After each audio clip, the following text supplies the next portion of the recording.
Our knowledge of the Viking Age has significantly improved over the past years thanks to both impressive discoveries and new research perspectives. So, if you want a little tour with an expert, this really is the place to be. Brace yourselves for a collection of marvelous Viking histories.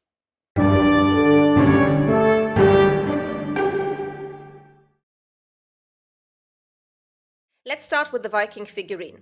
So this small figurine was discovered in eastern Norway, and it offers us quite a clear picture of a Norseman's hair and his distinctive beard. The little fellow comes from a burial mound at the Fløgstad farm in the village of Sørum in eastern Norway, and had been sitting in a vault of the Danish National Museum for about 2 centuries. As you can see, the back of the head is cropped short. There is a small curl visible above the ear. He also sports a strong mustache and prominent sideburns.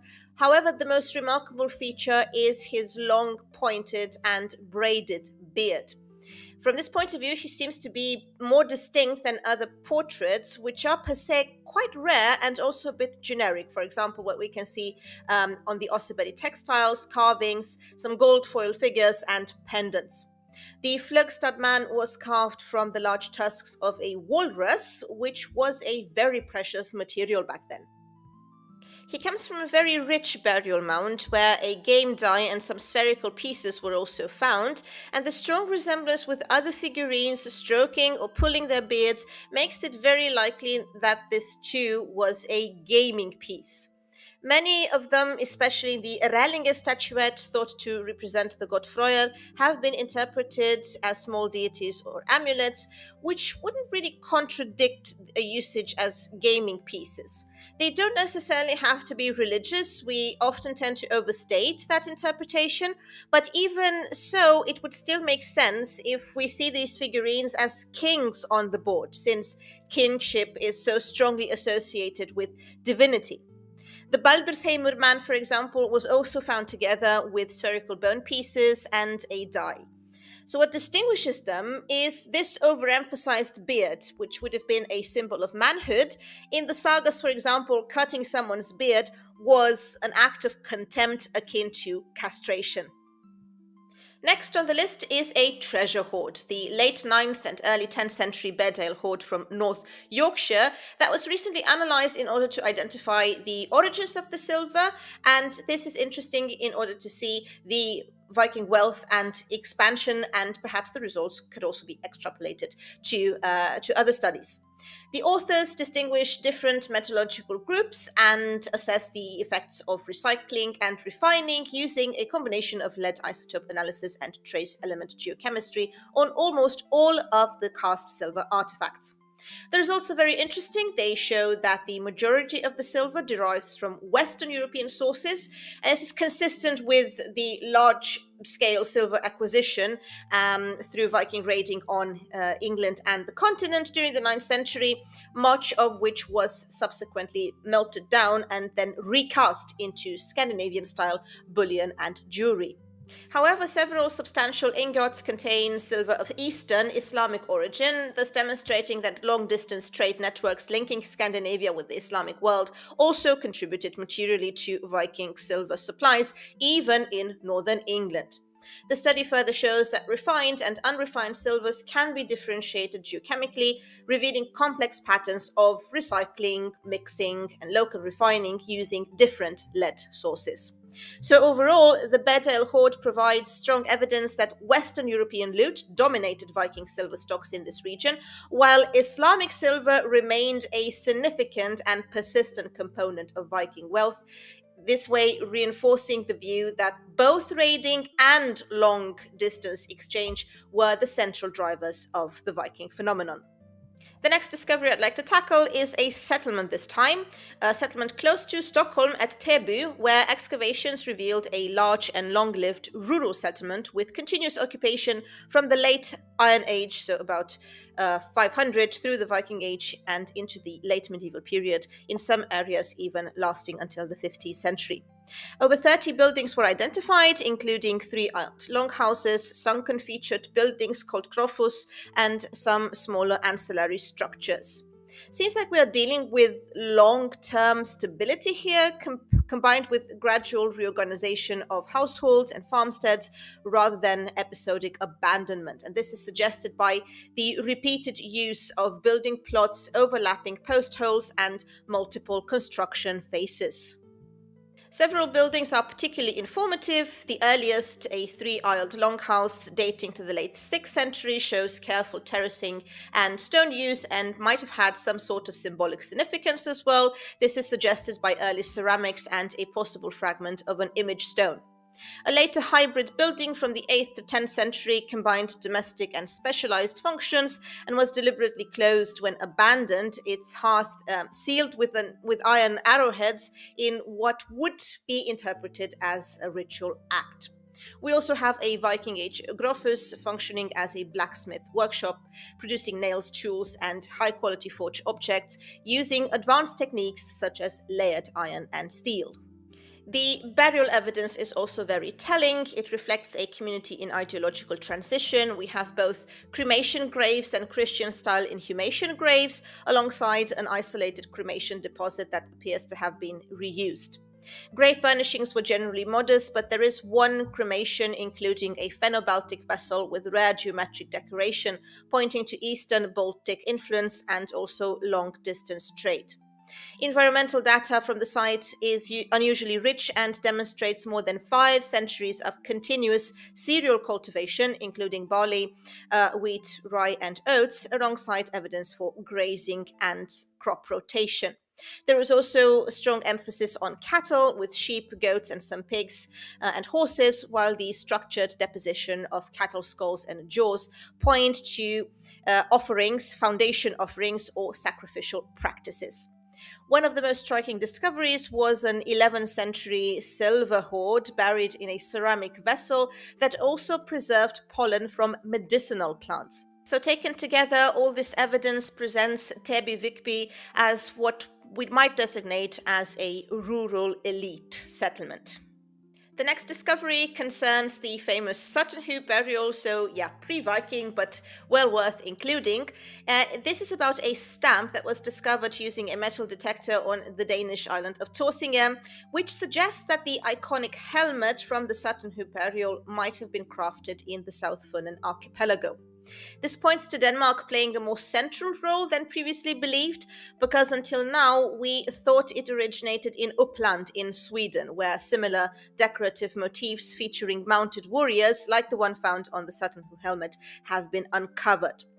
However, the recent find from Torsinge displays a striking resemblance to one of the motifs on the helmet, which could lead to a reassessment of both the helmet's origins and the political dynamics of Northern Europe around the year 600. The motif of a mounted warrior trampling a figure lying beneath the horse. This very motif has now been linked to Torsinge specifically, where this type of stamp known as a patris was found.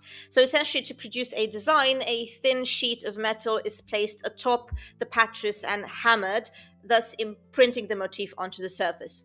So when comparing the motif on the newly discovered patches from Torsinge with the mounted warrior seen on the Sutton Hoo helmet and similar fragments from Sweden, it becomes more and more clear that the Torsinge find actually bears a much closer resemblance to the English helmet than to the Swedish artifacts. The next update concerns the use of glass in the Viking Age, and it seems that some Viking halls would have indeed used glass for windows. Significant fragments were found at both the early trading hubs such as Hedeby and Birka, as well as aristocratic centers like Tisø, Upokra, and Sortemul.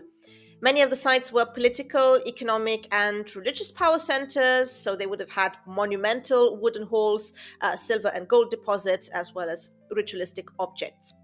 About 60 glass fragments were analyzed, dating primarily to the 9th and 10th century, and a few types were identified, such as natron glass originating from the Near East, wood ash glass from northwestern European production, and also wood ash lime glass.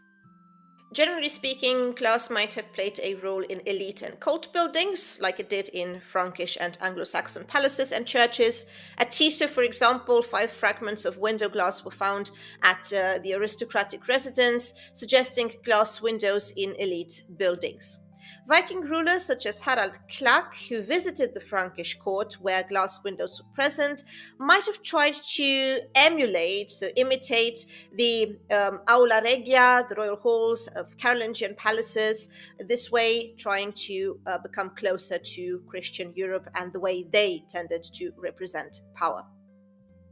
An interesting update also comes from Aarhus in Denmark, a Viking Age burial site near Lisbjerg, just 7 kilometers away, producing evidence of a noble family believed to have served under King Harald Bluetooth in the late 10th century.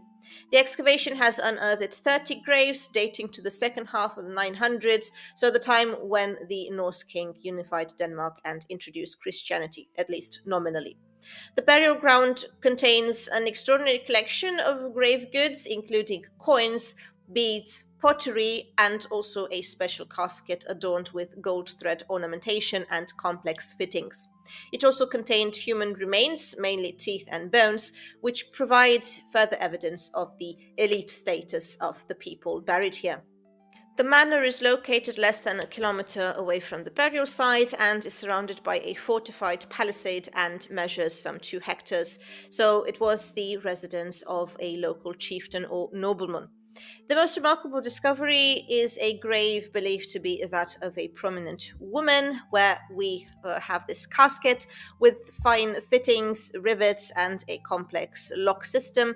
An X ray analysis also revealed it contained personal items such as jewelry, a needle, and also a pair of scissors, which is not really that common or well preserved in Viking graves. The noble manor at Lisbjerg was linked to Aarhus by a main road, thus highlighting the area's strategic importance during the Viking Age. The next example might not seem that spectacular, but given the general context, it sort of is. We have a woman buried with her dog on Senja Island along Norway's northern coast. The grave dates back to around 900, 950, and contains the skeleton of this woman, which was buried in what can be considered a ceremonial grave of a high ranking person. They identified the imprint of the boat, approximately 5 meters long. Although the wood had decomposed over time, there is this clear outline and form attesting to the fact that it was a sewn boat, so one with no iron rivets but using organic bindings, so that is also sort of special.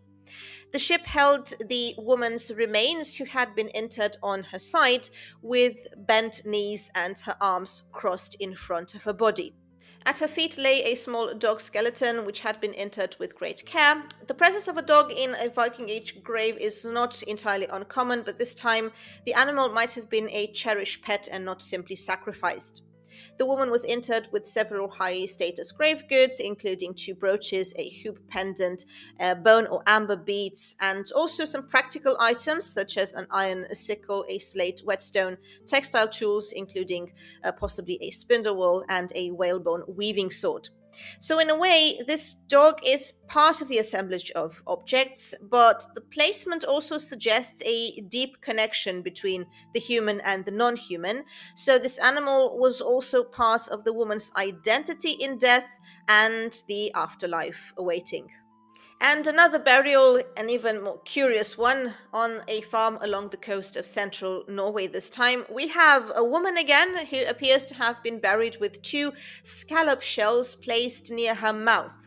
In addition to the human remains, small bones that likely came from bird wings and several pieces of jewelry were found, which might have been part of her clothing.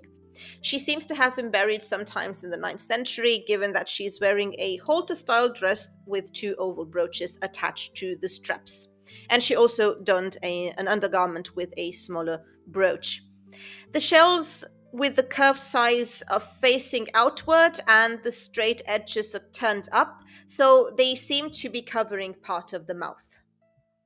The scallop shells might have once been part of some larger artifact that has since disintegrated, but there isn't really evidence in that direction, such as holes in the shells. So maybe it was meant as a signifier of the sea in general, like the larger idea of traveling to another realm. Or perhaps it was placed in the assemblage to show her special link to the coastal place. Um, the scallops are hard to get. You actually have to dive for them, but some do end up on the shore. So a type of local identity signifier. But if the scallops are not native to the region, to express her connection to a different place. So this is just a theory. Anyway, it is quite unique and it points out the diversity of Viking Age burials once more, and that the mythology we know from the written sources, which we tend to overuse in order to interpret burials and afterlife, can be very limited. The beacons are lit. This was such a fun project to read about, a project investigating how beacons and the associated naval defense system known as the Leidanger in Old Norse were organized at the local level in Norway, so how they function in practice and what resources and labor they would have required. The study used GIS based data analysis, and it served to map beacon sites and guardhouses and to analyze them in relation to stuff like mustering sites, boat houses for warships, administrative districts, and thus the researchers were able to reconstruct systems that can be traced back to the late Viking Age in the 10th century. Dating the sites precisely is quite challenging because beacons were in use from roughly 950 to 1814, but place names can provide certain clues, particularly those containing the Old Norse element viti, of which about 300 are known. So, in the Viking Age and early 11th century, beacon systems appear to have been organized regionally under local chieftains. However, by 1274, they were formalized as a national system in Magnus the Lawmender's Laws of the Land, thus reflecting broader processes of state formation and territorial consolidation. Written sources are scarce for earlier periods, but we do have the archaeological evidence, and it suggests that large coastal boathouses they were already existing and functioning as regional defense corporation before the beacon system became visible in the historical records. Beacons formed chains or networks used primarily for warning and mobilization in times of crisis, relying on fire, smoke, visual signals, messengers, and sometimes sound signals as well. So they were designed to alert chieftains, later kings, and more generally local communities, enabling a rapid mobilization of warships and manpower. These were mainly farmers rather than a standing army, and were typically manned only during the summer campaigning season. Although the naval levy declined in the late medieval period, beacons did continue to be used until the end of the Napoleonic Wars, increasingly integrated into state military and administrative structures. So, this is sort of like a counterpoint to the Viking aggression always gaining the spotlight in scholarship, because the research focuses on a strong concern with defense for a change, so collective security, community organization funded by substantial contributions of labor and resources from the population, and also increasingly controlled by royal authority after the end of the Viking Age. And the last bit concerns something from England, but it is still close enough and also fascinating, so well worth mentioning. The Lost Manor, the power centre belonging to Harold Godwinson, hope you remember him from the Battle of Hastings in 1066. Bosom, it is called, on the coast of West Sussex. It is depicted twice on the bio tapestry. Earlier in the artwork, Bosom is shown as the place where Harold enjoys a feast in an extravagant hall before setting sail to France and then once again on his return. The location of Harold's residence at Bosom has never been proven, although it has been suggested that a manor house in the village, now a private residence, stands on the site. A geophysical survey of the surrounding area was used, an assessment of standing remains, a renewed scrutiny of maps and records, and basically a whole re-examination of the excavations from 2006. And it confirmed the existence of two previously unidentified medieval buildings, one integrated into the current house and another one in the garden. The crucial indication that the site had even earlier origins comes from the excavations, which support the idea of a latrine existing in the larger timber building, which was really a fashion starting out in the 10th century. Researchers in Iceland have unearthed a rare remnant of the Viking Age, a tiny stone figurine which is believed to have belonged to a child. It is unclear whether we're dealing with a bear, a pig, a dog, or a different beast altogether. The small carving dates back to 940 up to about 1000, and experts discovered it at the Fjordur farm site in Seyðisfjörður, which has produced quite a lot of archaeological treasures since excavations began there in 2020. The figurine is made from yellow brown palagonite tuff, which is a type of volcanic rock. Despite a slight chip on one of its ears, it remains in very good shape and it stands upright on all fours. Toys like this are important because they offer invaluable insights into the lives of Icelandic children of the past and children in general, because it is a group of population about whom we don't really know that much from the archaeological record. So this is truly important to us. While many members of the team believe that the figurine resembles a pig, other thinks it is a bear. To my mind, I think it may be a pig or a boar. During the Viking era, Norse people used to raise pigs as livestock, but they were also quite familiar with bears as well, because when the settlers arrived on Iceland in the late 9th century, well, about around that time, it is believed that there have lived about 600 polar bears on the island, so there would have definitely been some sightings. The figurine could also represent the ancestor of the Icelandic sheepdog. The dig has been very fruitful, and it is in the 5th season. Researchers have uncovered a lot of interesting stuff here. For example, a longhouse, as well as animal enclosures, spinning wheels for weaving, beads, lamps, pots, coins, and much more. There is no other site in Iceland with as many finds, and the team has banked up to 4,000 reported artifacts, among them an old board game made from the exact same stone as the animal carving. The next on the list is a fragment of a 10th century Viking sword, the first of this particular kind discovered in the Netherlands, and it has been unearthed near the Frisian town of Vitmarsum. It is a pommel cap that once adorned the hilt of a sword, and it offers new insights into the Viking Age and the pivotal role Frisia played as a hub in the Norse world. The discovery was made in May by an amateur archaeologist. Its decoration made it stand out immediately. It was buried less than 20 centimeters underground, and the pommel features intricate carvings in the so-called Mammon style, which is a signature of a 10th century Viking craftsmanship art style. The design includes wild boar motifs, their curling mouth still visible, which would have been a symbol for courage and strength in the Viking world.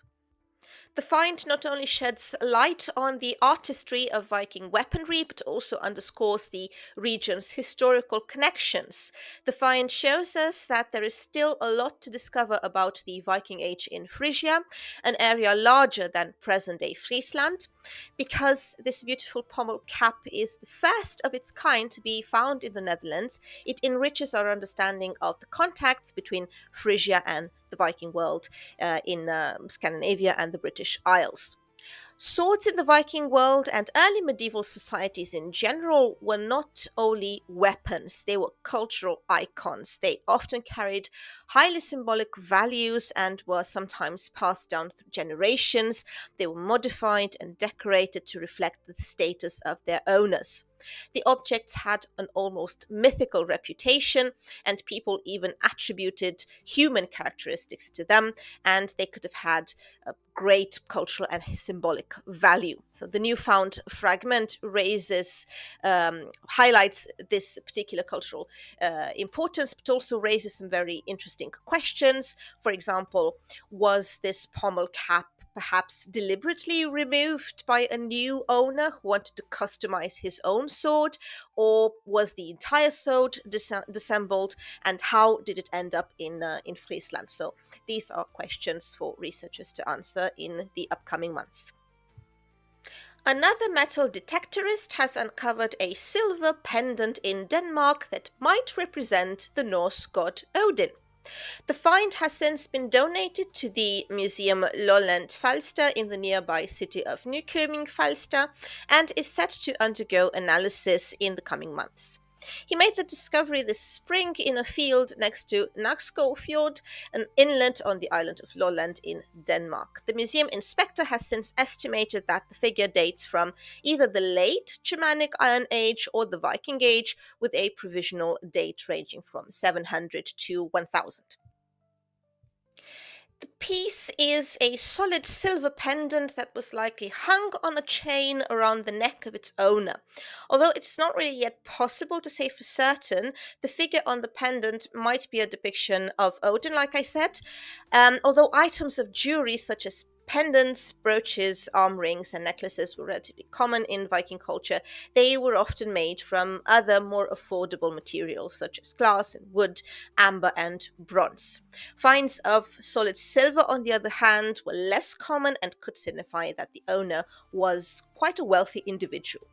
It gives us an idea of what type of place the location where it was found might have been in the past. Maybe it was a trading post of some kind. The find is not unlikely if you take into account the nature and history of the area. The proximity to major waterways means that the area could have been useful for sailors and traders. Situated close to the Kattegat and Jutland Peninsula, the island of Lolland could easily have been an important location during the Viking Age. However, archaeological finds from the Viking Age have been rare, but this does not mean that there's nothing to look forward to. Let's move on and talk a little bit about an important object from one of the most famous Viking treasures ever discovered, the Galloway hoard, the lid vessel. The lid vessel is the star object of the Galloway hoard. It is the richest collection of Viking Age objects ever found in Britain or Ireland, buried in about 900 AD and unearthed in a field in Scotland. The lidded silver vessel has been identified as being of West Asian origin, transported halfway around the world more than 1,000 years ago. The vessel, when discovered, was still wrapped in ancient textiles whose survival is extremely rare in archaeology. Its surface could only be seen through X-ray scans. Since then, the textiles have been partially removed and preserved, and the vessel has had laser cleaning to remove the green corrosion. And now, for the first time, we can see the design that includes crowns, fire altars, and creatures, including leopards and tigers. The imagery is linked to the iconography of Zoroastrianism, which was the state religion of the Sasanian Empire, the last Persian empire before the conquest of Muslims in 632. Scientific analysis, lead isotope analysis to be more specific, shows that the silver from which it was made came from a mine in modern-day Iran. The central icon is a fire altar. This was a motif used on Sasanian imperial coinage. It's central to the religious practice, but this has a crown emerging from the flames, so perhaps the object was intended for or used by royalty. The vessel is about 14 centimeters high, and it contained many of the hoard's unique curiosities, including a rock crystal jar. It was likely the heritage of an incredibly high status and well-connected family. The next archaeological discovery comes from Denmark, from Odense. Archaeologists from the Museum of Odense have uncovered over 50 remarkably well-preserved Viking skeletons in Åsum, which is a village in southern Denmark. The discovery, which includes artifacts from far beyond Denmark's borders, highlights the Vikings' extensive trade networks. The excavation conducted earlier this year unearthed one of the largest Viking burial sites on the island of Funen, covering approximately 2,000 square meters. The burial ground, believed to date back to the reign of Gorm the Old in the mid-10th century, includes 50 inhumation graves and 5 cremation graves. This discovery offers extraordinary opportunities to perform a wide range of scientific analyses, which can reveal more about the general health, the diet, the origins of those buried. They might even reveal whether the buried Vikings were related. Some of the graves indicate that the individuals buried were of high social status, as evidenced by their grave goods. Among the most striking finds is a woman buried in a wagon, an upper part of a Viking cart used as a coffin. Her grave contained a glass bead necklace, an iron key, a knife with a silver threaded handle, and a shard of glass that might have been an amulet. A finely decorated wooden chest was also found at the foot of the wagon. Another grave contained items such as 3-lobed bronze brooch, a red glass bead, an iron knife, and a piece of imported rock crystal, likely from Norway. These artifacts underscore the Vikings' role in international trade networks during the Viking Age. The burial ground confirms Åsum's importance as a settlement during the Viking Age, situated near the early urban center of Odense, historically known as Odensvi, V being an old word meaning shrine, so the shrine of Odin. The descendants of the Norse buried here witnessed the cementing of Odense as a town, while Harald Bluetooth constructed one of his ring forts, the one at Nornebagen, south of the river, as part of his efforts to unify the kingdom and expand his authority. And one more ship was uncovered in Norway. It all began when rivets were found using a metal detector at a field in Jarlsberg Manor in southeastern Norway in 2018. Surveys with ground penetrating radar confirmed that there was once a burial mound here. Despite the ship being ploughed into pieces and its rivets scattered, we can now say for certain that yes, there lie the remains of a Viking ship. The size of the rivets indicate that it was a large ship. The similarity to those found at Kokstad and Oseberg leaves no doubt. This was the result of 2 weeks of digging. About 70 rivets were found, and the dimensions suggest that they were used to hold together planks up to 2.5 centimeters thick. However, upon closer inspection, turns out that 2 of these rivets were actually horse crampons. These are spikes that were attached to horses' hooves in icy conditions. The ship and the horse are recurring themes in Viking Age burial customs and mythology, and are a typical phenomena one would expect to find in a ship burial. Finding the horse crampons in the material suggests that the rest of the grave goods are also somewhere in the field. Now, one theory is that this could have been the grave of the Viking king Bjorn Fadman, one of the sons of Harald Fairhair. According to the sagas written by Snorri Sturluson, he was killed here at Serheimr estate by his brother Eric Bloodaxe. 100 years ago, so in 1917-18, another burial mound was excavated nearby, one actually called the Farman Mound. This was during the aftermath of the Kokstad and Oseberg discoveries, so the memory of uncovering a Viking ship was very fresh, and it would have taken another 100 years for solid evidence to emerge that a ship burial was not entirely far-fetched. They were just simply searching the wrong mound. The most significant finding from this year's excavation at Jarlsberg indicates that the site was very important during the Viking Age. On several of the forested hills around Jarlsberg Manor, there are both larger and smaller preserved boat graves. All signs indicate that they surround what might have been the focal point here. The landscape with the numerous ship burial sites remains somewhat unknown and could benefit from further exploration and research. Recent investigations around Hellagshaugen in central Norway confirmed the presence of a ship burial mound here as well.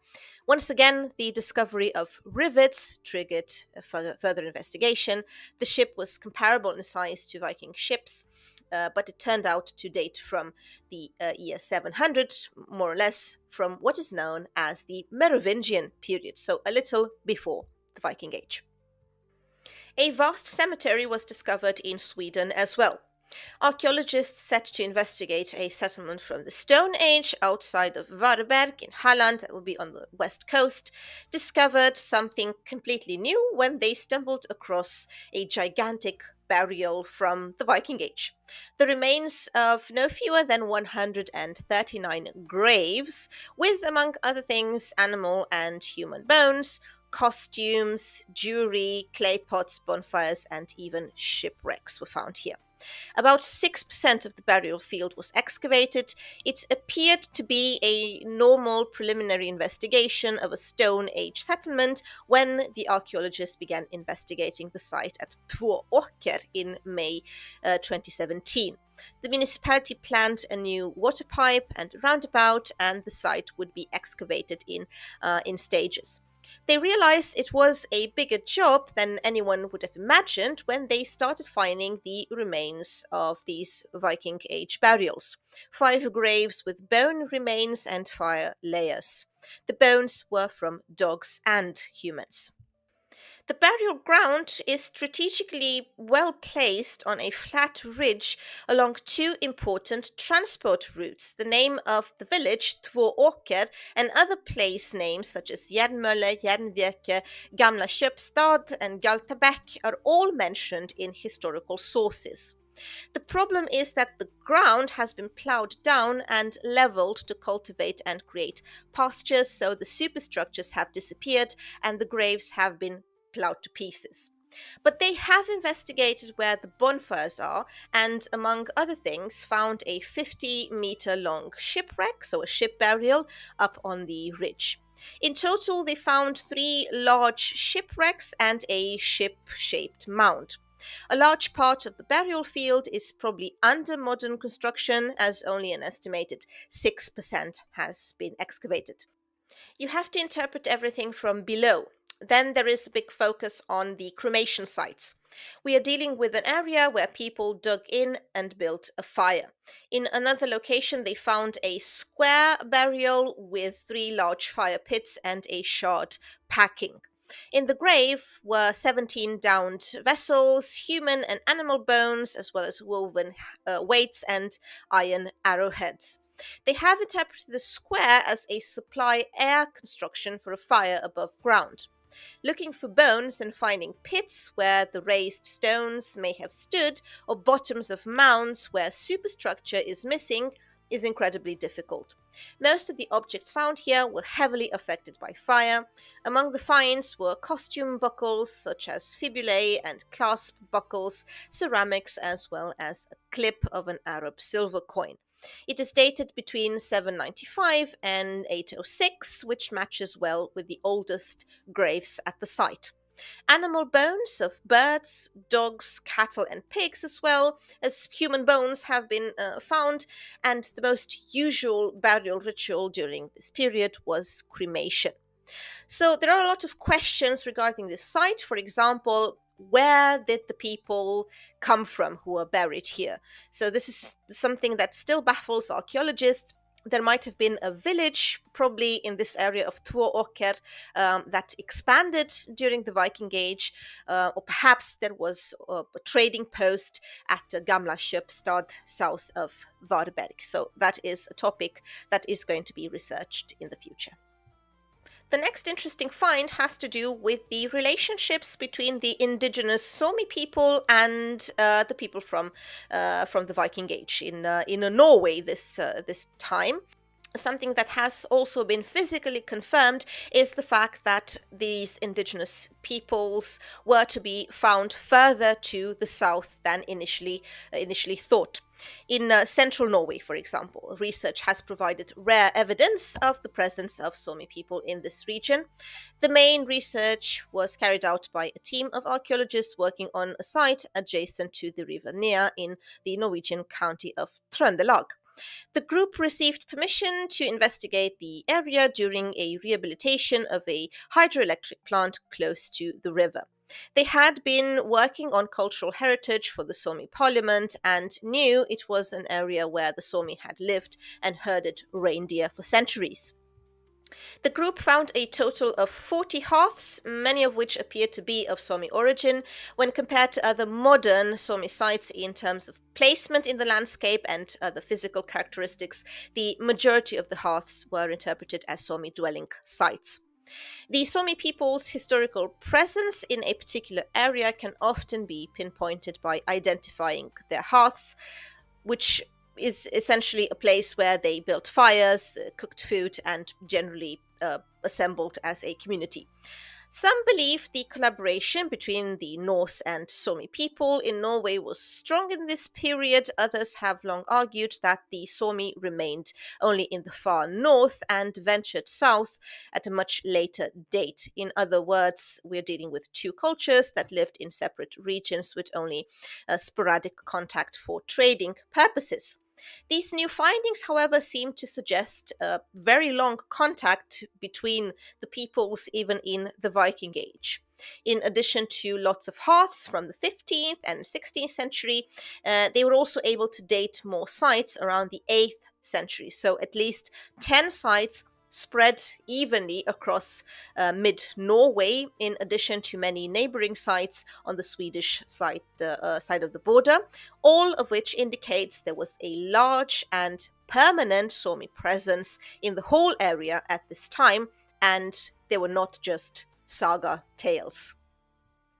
And speaking about saga stories, the next discovery doesn't really have to do with the Viking Age, but with the story from a later date, from the 12th century, but it has to do with the saga, so that's why I decided to include it as well.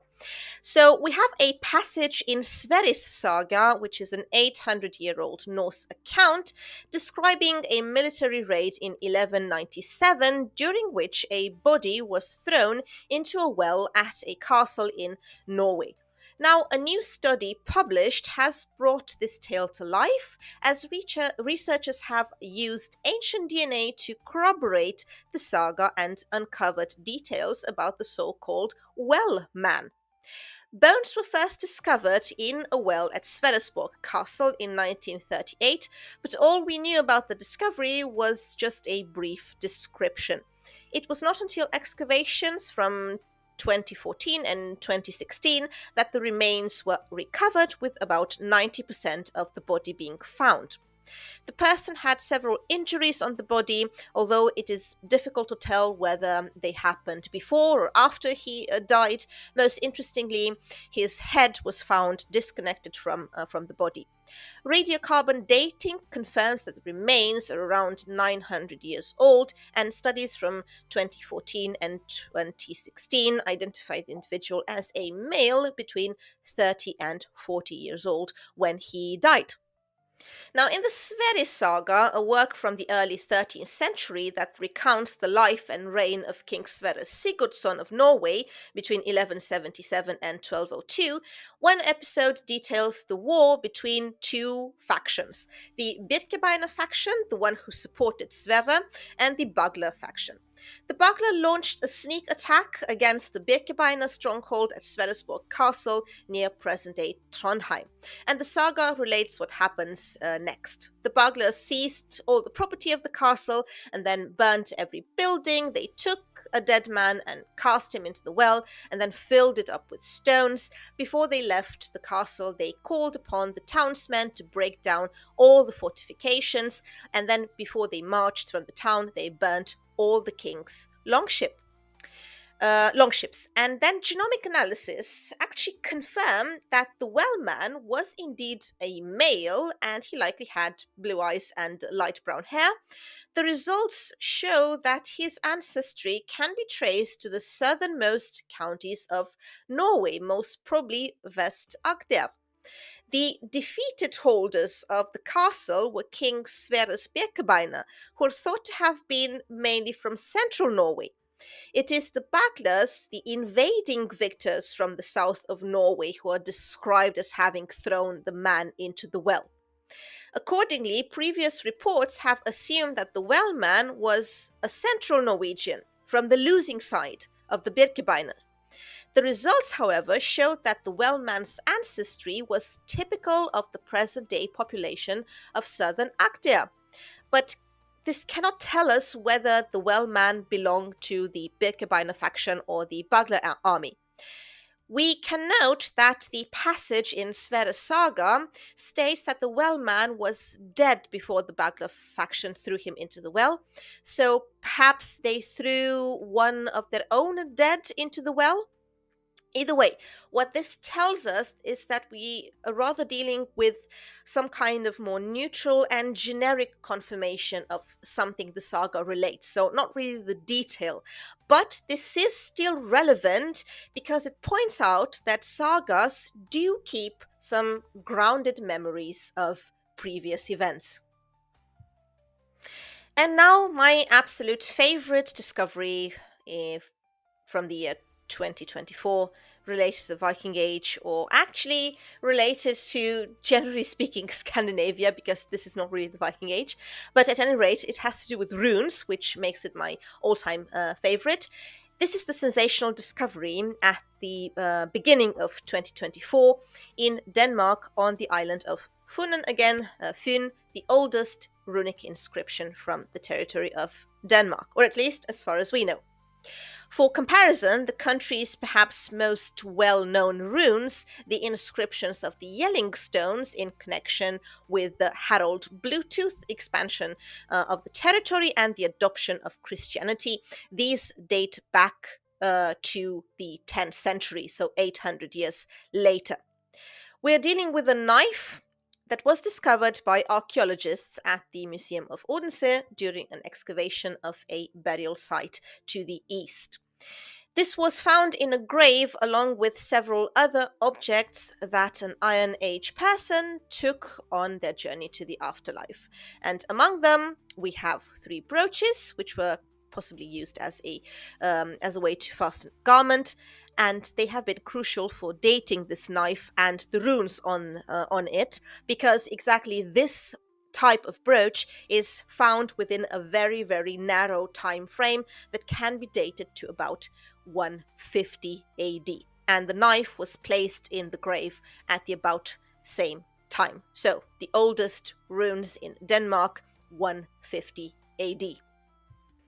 It was only when it was cleaned of rust that the runes revealed themselves. Then the knife was placed under a microscope, and then the word Hirila was revealed, which in Old Norse or Proto-Old Norse could mean something like little sword. Now, the problem is when we go so far back in time, as the case with these runes found on the knife from Funen, we don't really have many terms of comparison.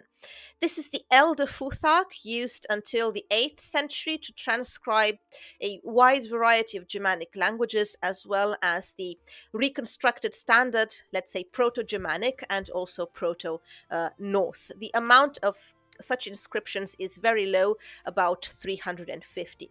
Therefore, we need to draw on both younger runes and reconstructions of the language of the Viking Age when searching for the meanings of the runes. Now, whether Hirila refers to the name of the knife itself or the owner of the knife is a matter of speculation.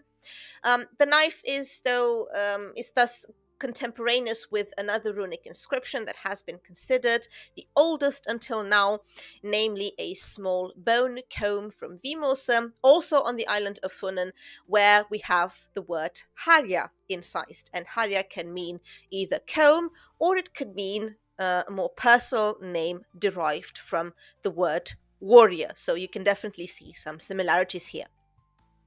This object points out that the Scandinavians' contact with the Roman Empire was at its peak during this time. There is trade going on between the two. Then the Roman army is present in several places up north, and the Norse people observe that the Romans do have a writing system, possibly serving as an inspiration, perhaps through a Celtic connection, as Alpine Italic alphabets like Lepontic seem to have shared some similarities with runes. They would have been familiar with Roman customs, and the Roman Empire was something to aspire to. It is the upper class and the intellectual elite that have access to a writing system, and they showed it, for example, by carving runes into objects such as weapons. So runes at the time were indeed a very important form of political and cultural capital. Metal detectorists hit upon a gold treasure on the island of Rennesøy in the Stavanger municipality in Norway. A lot of gold for a single treasure, comprising 9 bracteates with horse symbols, 10 gold pearls and 3 gold rings, weighing just a little over 100 grams. These objects were rather decorative than used as currency and would have been worn by high-status members of society. They probably date back to the Scandinavian migration period or the so-called Merovingian period around the year 500, just like many other finds. What is interesting is that the horse does not appear accompanied by Odin or some other godly figure at any rate. There is also the myth, attested literally, of Odin healing Baldur's horse, for example. On these pendants, the horse does appear to have twisted legs, so maybe showing that it might indeed have been injured. Such finds were either hidden valuables or offerings to the gods in a very difficult context. Climate hardships, plagues, crop failures, a lot of farms from Rogaland were actually abandoned in this period. So definitely an amazing find, as it is very rare to get hold of this amount of gold in one place. The almost 1,000 bracteates retrieved from Scandinavia were clearly inspired by Roman medallions and were probably used as gifts as well among the elites, and at any rate symbols of power and allegiance to your king or your chieftain, so local magnates may even have built up a collection as a showcase for their fortunes and might.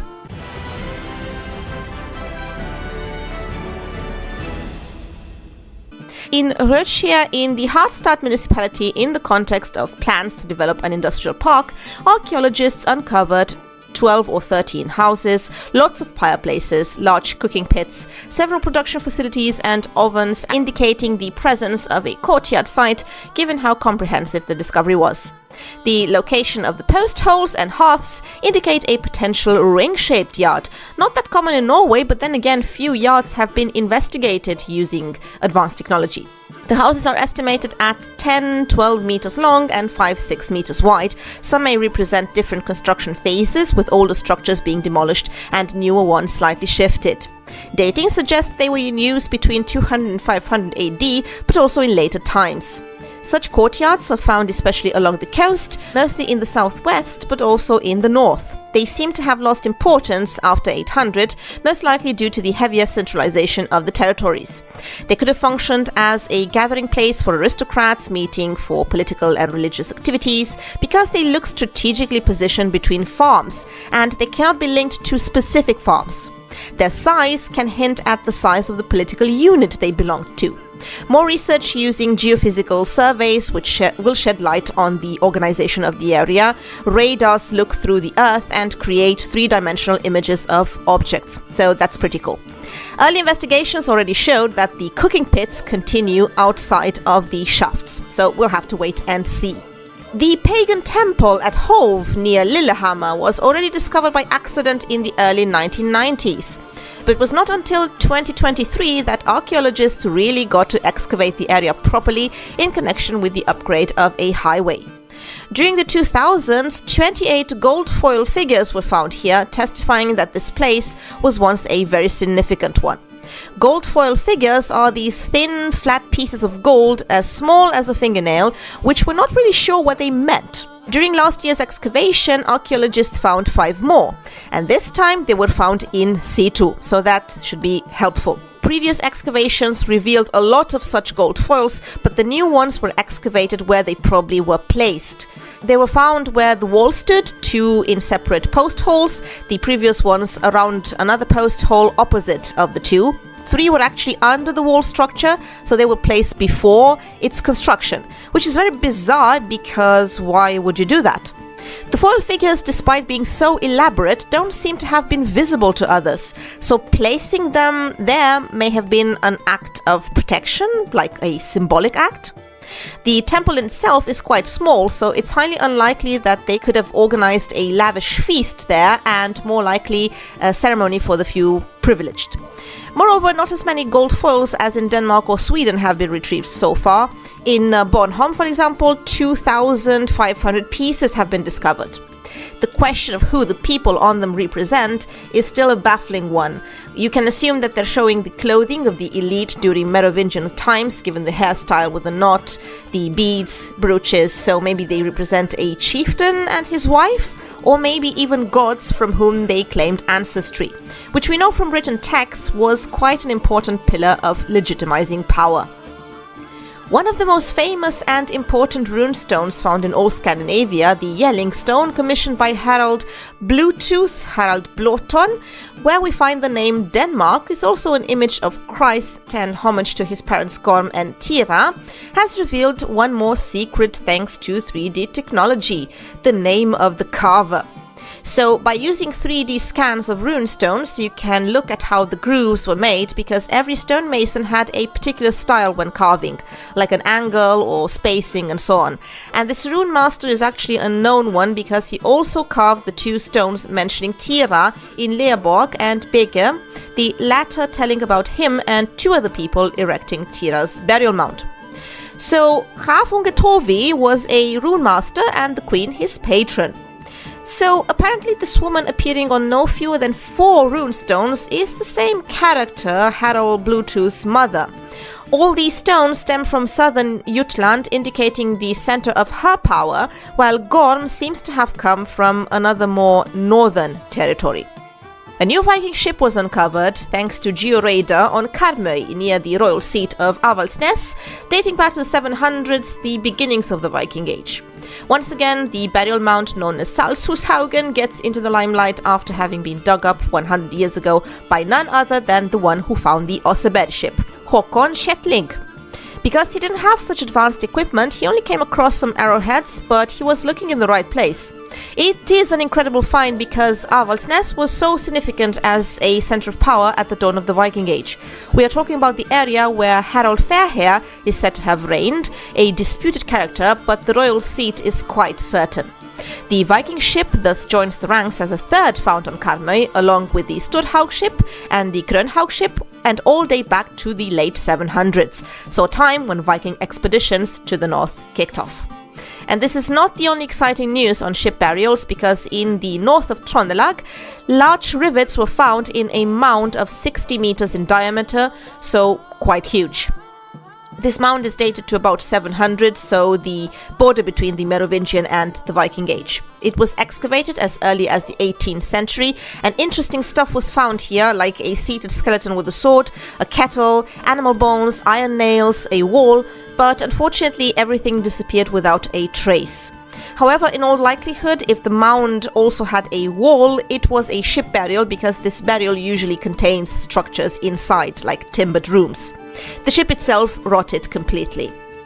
In Venstreslidre in Innlandet, a coin has been retrieved, and not just a coin, but an extremely rare Byzantine coin from the 10th or 11th century. Who brought it to Norway? Well, one hypothesis states that Harald Hardråda himself. The timeline fits because he was a member of the Varangian Guard in the 11th century, so this would definitely be very exciting. We know from some sagas that Harald and his followers returned well endowed after their time in Constantinople. His fortune would have also served in his marriage with the daughter of Prince Yaroslav of Kiev, to whom he sent these riches in the first place. So how the coin ended up in Venstreslidre remains to be seen when the site is investigated at the start of the new season. At any rate, the area was on a route called the Bishop's Road, Bispevägen, so maybe a clergyman lost it. It's quite certain where the coin was struck. On one side we can see Christ with a Bible, and on the other one we see Emperors Basil II and Constantine VIII, who ruled jointly, and the depiction may be from the later phase in the second half of the 10th century.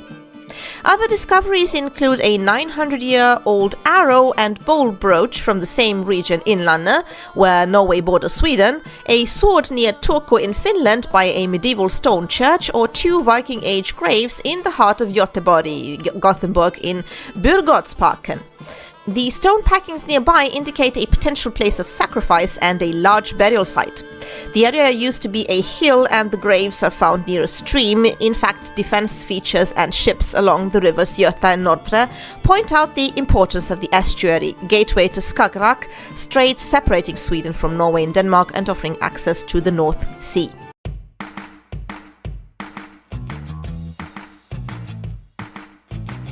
Gonna mention at the end a Bracteate, since I also started with it, the oldest known inscription mentioning Odin or Wotan, found in Denmark and dating back to the 5th century. It's part of the hoard, the Vindelev hoard, unearthed in 2021, but it took more than a year to decipher because the runes are very tiny and difficult to make sense of. The form of the name seems to be Wodnas. That would be a genitive form, so someone belonging to Odin, possibly a chieftain represented on the picture. There is also the name Yaga or Yagas, maybe a proper name, maybe a generic something with hunting, maybe not a chieftain at all.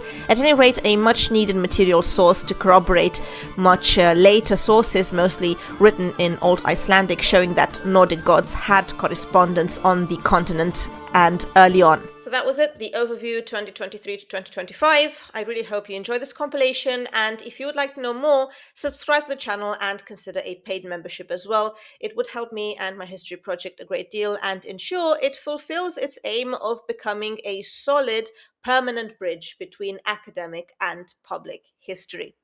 Thank you so much once more. This was Irina. Take care, and I'll see you in the next one.